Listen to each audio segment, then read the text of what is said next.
বন্ধুরা, আমি আজকে বেহালার চণ্ডী মেলায় এসেছি বোনেদের সাথে। আমার ভাইজির বিয়ে, তাই এসেছিলাম। ওখান থেকে দাদা বললো যে না, তোমরা যাও, মেলা দেখে এসো, খুব ভালো মেলা, ঠাকুরও দর্শন করে এসো। তাই আমরা এসেছি ঠাকুর দর্শন করতে। দেখছি, তোমাদের দেখাচ্ছি। এই যে দেখাচ্ছি ভালো করে। আমি বন্ধুরা, আমার গলার অবস্থা খুবই খারাপ, সেই জন্য আমি ভয়েস ওভার বেশি দিতে পারলাম না।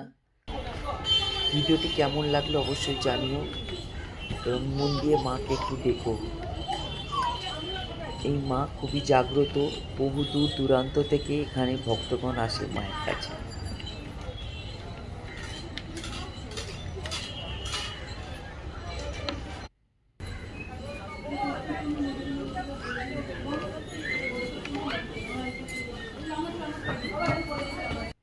এলাম,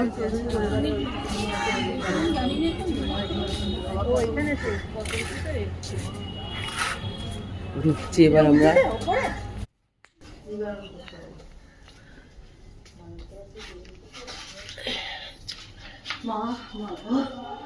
এত কাছে এসে ফিরে যাবো, এটা তো হয় না।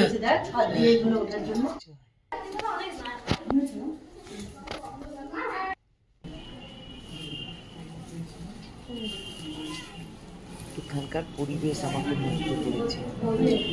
মা যে জাগ্রত, না এলে তোমরা বুঝতে পারবে না।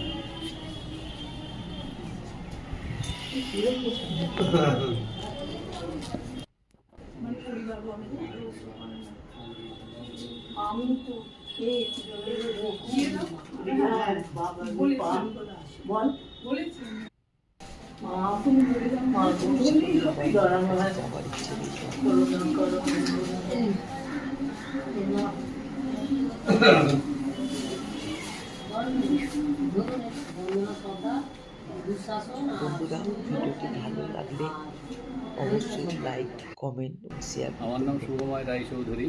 আমি হচ্ছে অষ্টম পুরুষ।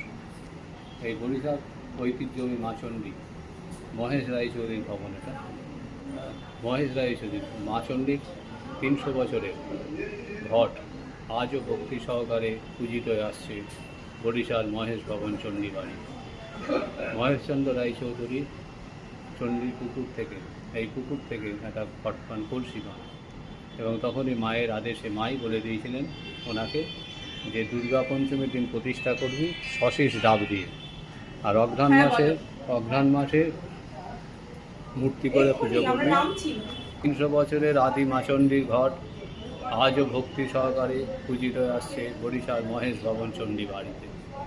মহেশচন্দ্র রায়চৌধুরী পুকুর থেকে একটা কলসি পান এবং মাই বলে দিয়েছিলেন আমাকে যে আমাকে দুর্গা পঞ্চমীর দিন প্রতিষ্ঠা করবি শশীষ ডাব দিয়ে, এবং অঘ্রাণ মাসে মূর্তি করে পুজো হবে। মূর্তির রং লাল, 4টে হাত।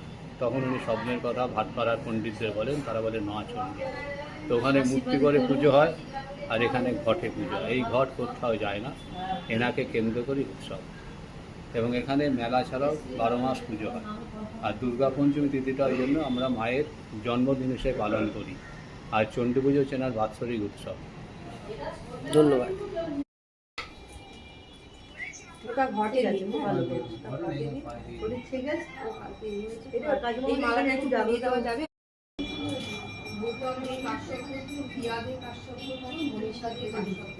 করা হয়ে গেছে, এবার বোনেরা মিলে আমরা ফিরছি।